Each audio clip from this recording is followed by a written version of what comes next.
Chapter 2 My Childhood Days.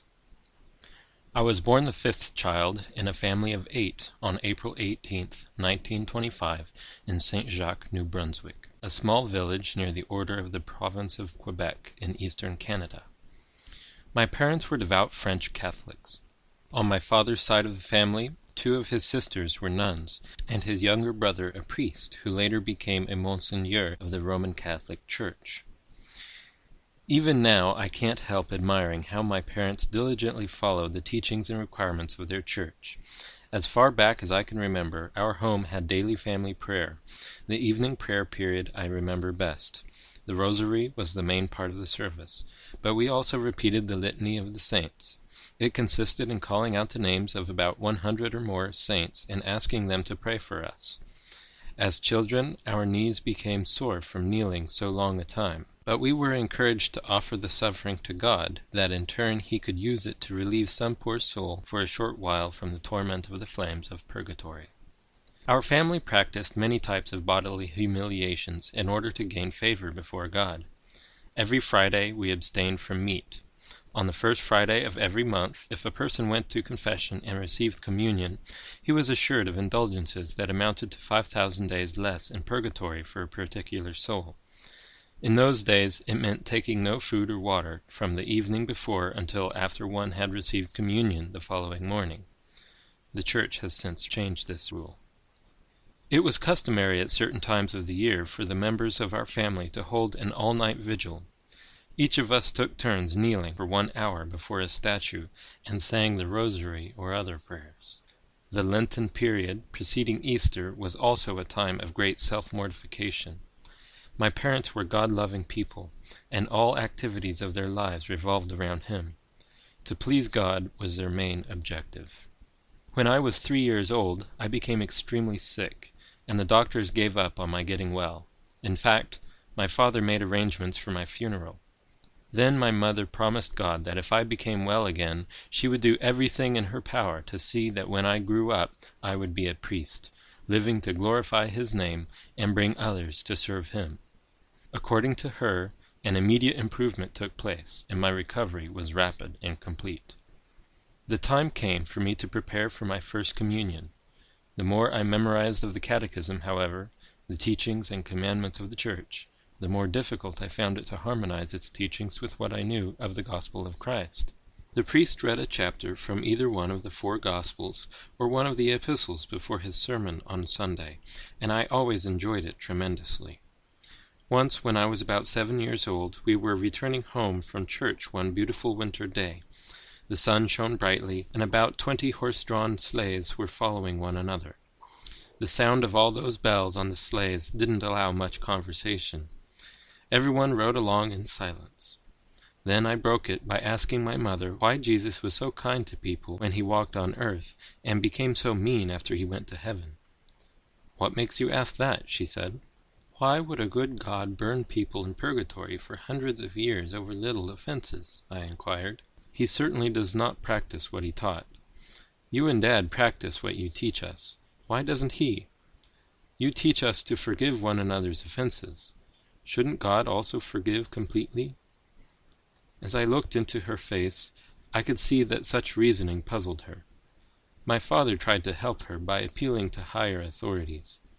"You see, son, it's like your Uncle Felix, the priest, once said. God hates sin so much that to help people turn away from it, he had to attach a great penalty to it.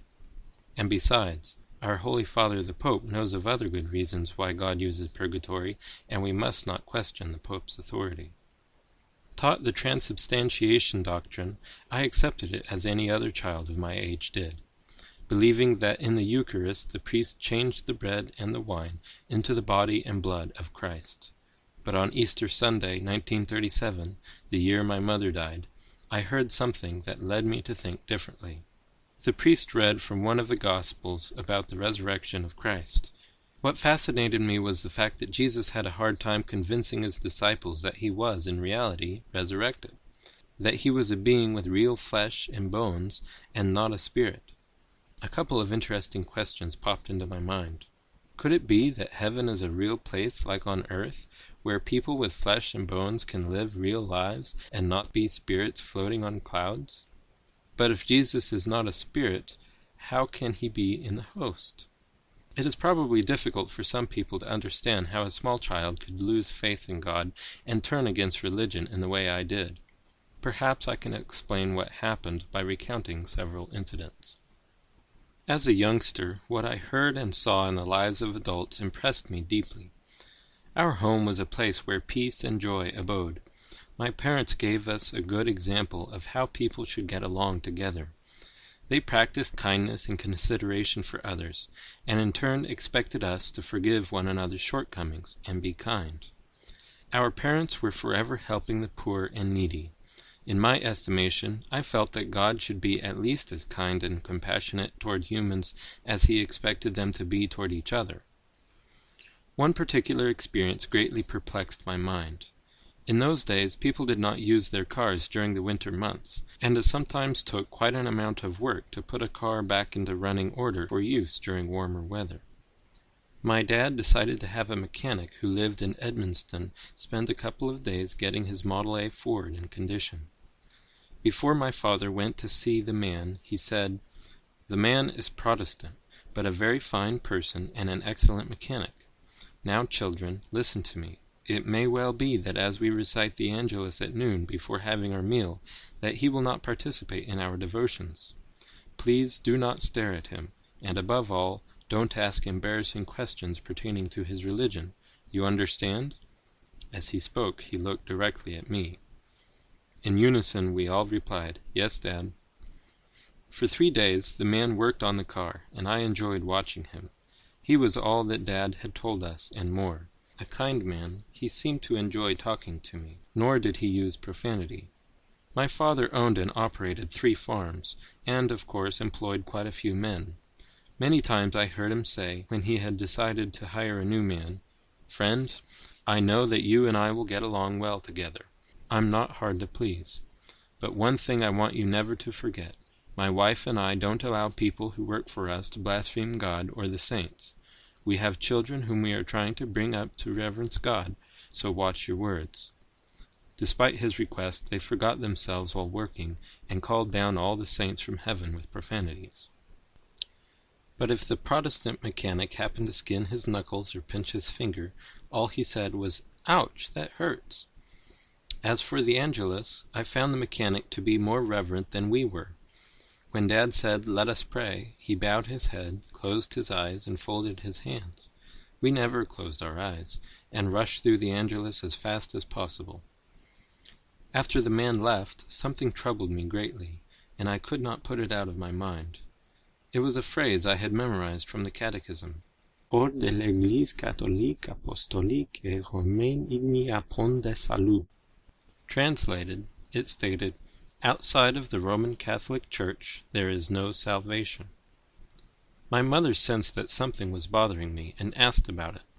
"Mother, where do the good Protestants go when they die?" "That is a good question, son. Why do you ask?" I quoted her what I had memorized from the Catechism.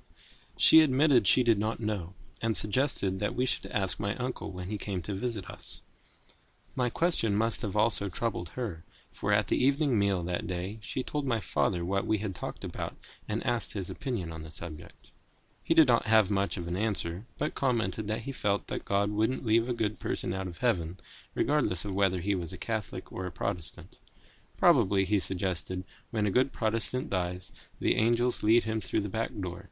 Protestants do not have the glory of being welcomed by St. Peter personally, but they shouldn't care as long as they get in. They shouldn't expect to be treated as celebrities. After all, their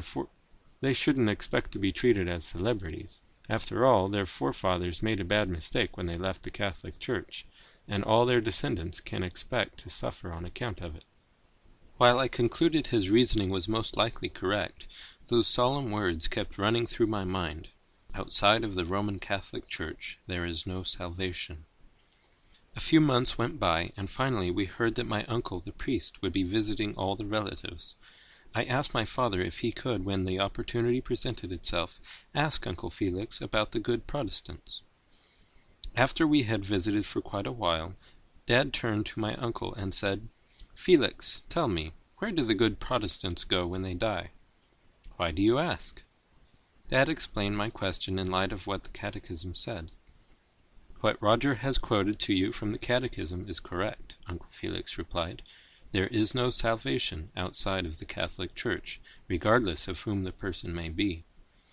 His statement opened up quite a debate on the matter. My father claimed that it wouldn't be fair of God not to let a good Protestant into heaven, while my uncle took the heat out of the conversation by suggesting that the soul of a good Protestant probably went to limbo at death. It is supposed to be the place where the souls of unbaptized infants go when they die. "One thing I do know," Uncle Felix concluded. "According to the Church, no Protestant, good or bad, will go to heaven or will ever see God. And remember, I didn't make the rules, I only teach them. If there was any possible way for a Protestant to get to heaven, our Holy Father the Pope surely would have told us." The experience placed a big question mark in my mind about God's justice. Time went by, and a couple of years later the matter of God's justice came up again. One beautiful July evening, someone passing by stopped to tell my parents that a neighbor had died suddenly while working about 5 miles from home. One statement disturbed everyone present. He died without having a priest to give him the last sacrament of the Church. After mentioning that the dead man's brother was bringing the body home, the man left, shaking his head from side to side while saying, "It's sad, sad, sad." I can remember that incident as if it were yesterday. Before too long, we saw a dilapidated horse-drawn wagon moving slowly down the road. A blanket covered the body, and the driver sat on the front of the wagon, legs dangling down, his face reflecting his despair. A couple of neighbors who had come to use our phone — our family had one of the only 2 telephones for miles around — were sitting on the front porch with us. After the body had passed our house, my mother commented on how sad it was. If only he could have had a priest to forgive his mortal sins so that he would not find himself going into hellfire. Let's hope he had only venial sins on his soul. That alone represents years of burning in the flames of purgatory. "We'll have to get a few dollars together and have masses celebrated for the peace of his soul," my father said, "for I can't see how his widow and the kids will be able to do so." One of the neighbors spoke up. "I feel like telling you to save your money. I am inclined to think that his soul is now in hellfire. You see, Mr. and Mrs. Morneau, this man was known to have had sticky fingers. What I mean to say is that he had at times taken things that were not his." "That's a rather strong accusation," my father replied, "and unless you're able to prove it, I would appreciate your not saying anything at all. I hate to say this, but do you remember that last year about this time you were unable to locate a log-dragging chain you had bought only a short while before? If you were to go into his barn and look in one particular place, you would see your chain. I saw it there only a few days ago. As a matter of fact, I commented to the man about it, and he said that he had borrowed it from you, but that you did not know about it." My father appeared shocked for a moment or two, but after regaining his composure, he said, "This is quite a revelation to me. Listen, everyone, I want you all to know that in the sight of God I am giving to the dead man the chain he had borrowed from me, even if he never had any intention of returning it. As a matter of fact, if he took anything else from me that I'm not aware of, I give it to him also. In this way his soul is freed from any condemnation he may have brought upon himself in the sight of God." "I don't mean to be irreverent toward God," the neighbor responded, "but right now I feel that you are kinder than he is. I must admit that this is the nicest gesture toward anyone that I have ever seen or heard of. In fact, you may be the first human being ever to force God to take a soul out of hellfire and place him in purgatory, till he is purified enough to enter heaven." That experience made quite an impact upon me. For many days that incident kept passing through my mind. As I meditated upon it, I agreed with the neighbor that my dad had a more noble character than the God he served. I concluded that God was most unkind in forcing souls to suffer in purgatory because the relatives had no money to have masses celebrated. One experience that served to turn me completely against God was that of the passing away of my own mother. During the spring of 1937, my mother went to the hospital for an operation. After a couple of weeks, they sent her home to live out her last days. Only 12 years old, I was at an impressionable age. Arriving home from school one day, I went into her bedroom to kiss her on the forehead, which I did daily. "Please sit down," she said. "I would like to say something that I feel is important to both of us. As you know, I have but a short while to be with you, and I want you to remember this bit of advice. As you make your way through life, show appreciation to people for their kindness toward you. Give thanks to them, even if it is only for a glass of water. People who express appreciation for small favors receive benefits in greater ways." In those days, it was customary to view the dead in their home instead of at a funeral parlor. For 3 days, friends, relatives, and neighbors came to pay their respects and pray for my mother's soul. On the day of the funeral, many felt that our mother was in heaven next to God because she had had so many rosaries recited for her. But that which made us feel best was the fact that my father had scheduled Gregorian masses for the peace of her soul. As our Uncle Felix explained to us, Gregorian masses have to be the most wonderful thing that can happen to someone's departed soul. He explained how Pope Gregory, who had a special concern for souls in purgatory, had devised them. The family arranges to have 300 masses celebrated at the same time in various parishes, convents, monasteries, etc. on a particular day. According to him, they have a redeeming power sufficient to take a soul directly to heaven, so that it would not even see the flames of purgatory. That same day, I heard a relative state that Gregorian masses cost $1 each, or in other words, $300 for the entire arrangement. The thought entered my mind that we were most fortunate that our father could afford to help our mother get to heaven so nicely. Then I remembered a woman who had died 6 months earlier in our parish. Because the family was too poor to have any masses celebrated, she would have to suffer in purgatory. Her funeral arrangements had upset my father greatly, since he was a member of the welfare committee of our parish. Later in the day, he sat down for his evening meal, then decided he would pass it up. My mother, sensing his mood, asked whether something was wrong. "Yes, I might as well tell you," he said. "I have spent the better part of the afternoon at the church presbytery with other members of the welfare committee discussing the problems of the poor in our parish. The main item of concern was the purchasing of a coffin for old Annie. I wasn't against trying to save a little money, but when Father Paquin asked the funeral director how much we would save if we had the crucifix and handles of the coffin removed before burial, I became upset and felt like giving the good father a piece of my mind. But I held back because of respect for his office. To put an end to the discussion, I said I would pay the difference in the cost.